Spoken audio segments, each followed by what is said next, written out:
ఎమ్మెల్యేగా గెలిచిన వెంటనే ఓ మహిళా నేత రెడ్డెమ్మలా తయారైపోయింది.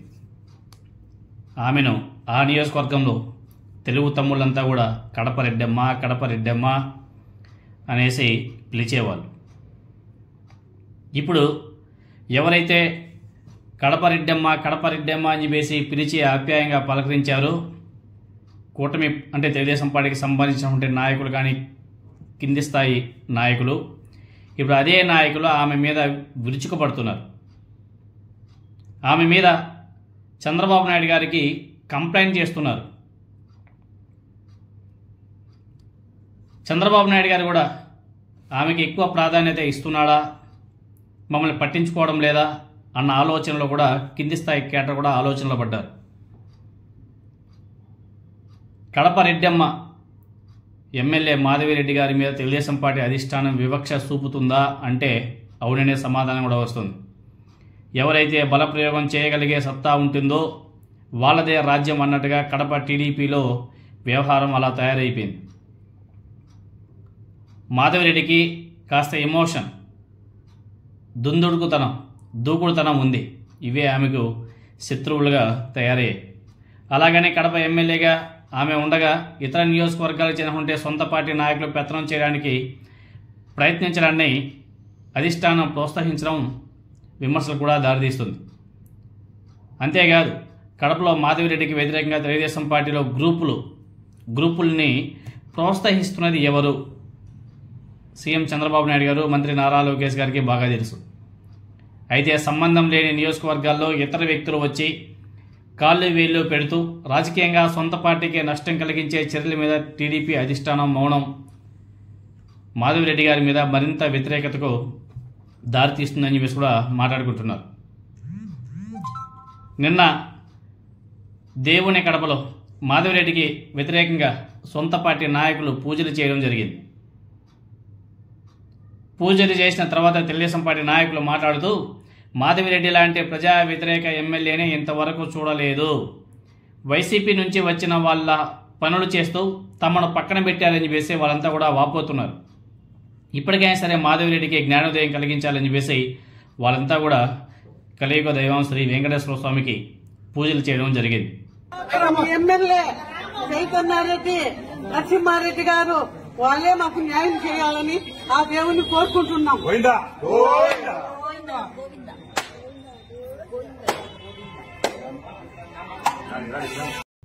అలాగే ఎమ్మెల్యే దగ్గరికి వెళితే పుత్తా నరసింహారెడ్డి, ఆలంకాన్పల్లె లక్ష్మీరెడ్డి వర్గమని వేసే మొహం మీదే చెబుతూ పనులు చేసే ప్రశ్నే లేదని చెప్పేసి తెగేసి చెప్పడం జరుగుతుందంట. ఇది అన్యాయం అని చెప్పేసి వాళ్ళంతా కూడా మండిపడుతున్నారు. కడప సిటీలో 8 వైసీపీ కార్పొరేటర్లు తెలుగుదేశం పార్టీ కండువా కప్పుకున్నారు. వీళ్ళలో 2వ డివిజన్కి చెందిన సుబ్బారెడ్డి అనే వ్యక్తి కూడా ఉన్నాడు. అయితే సుబ్బారెడ్డి తెలుగుదేశం పార్టీలో చేరిన తర్వాత తమకు ప్రాధాన్యం తగ్గిందని, పనులు కూడా కావడం లేదని చెప్పేసి దేవుని కడప మాజీ సర్పంచ్, తెలుగుదేశం పార్టీ నాయకుడు కృష్ణారెడ్డి, అదేవిధంగా గ్రంథాలయ సంస్థ మాజీ చైర్మన్ రాంప్రసాద్ రెడ్డి వీళ్ళంతా కూడా అసంతృప్తిగా ఉన్నారు. సీఎం చంద్రబాబు నాయుడు గారి ఆదేశాల మేరకు కడపలో వైఎస్ఆర్ కాంగ్రెస్ పార్టీ కార్పొరేటర్లు ఆ పార్టీ నాయకుల్ని చేర్చుకున్నట్లు ఎమ్మెల్యే మాధవిరెడ్డి గారు చెప్తున్నారు. అంటే కడపలో తెలుగుదేశం పార్టీకి ఓట్లు ఉన్నప్పటికీ నాయకులు లేరని మాధవిరెడ్డి, ఆమె భర్త తెలుగుదేశం పార్టీ జిల్లా అధ్యక్షుడు శ్రీనివాసరెడ్డి భావన. ఎందుకు ఇలా ప్రోత్సహిస్తున్నారు, ఎందుకు వాళ్ళకి ఇలా పనులను కూడా అప్పగిస్తున్నారు అని చెప్పేసి సొంత కేడరే పాపం బాధపడిపోతున్నారు. కావున వైసీపీ నుంచి ఎంతమంది వస్తే అందరినీ చేర్చుకొని కడపలో తెలుగుదేశం పార్టీని బలోపేతం చేసుకునే ఆలోచనలో మాధవిరెడ్డి, అదేవిధంగా వాళ్ళ భర్త వాళ్ళ ఆ ప్లానింగ్లో ఉన్నారు. ఇక్కడే తెలుగుదేశం పార్టీ పాత నాయకులకు కోపం వస్తుంది.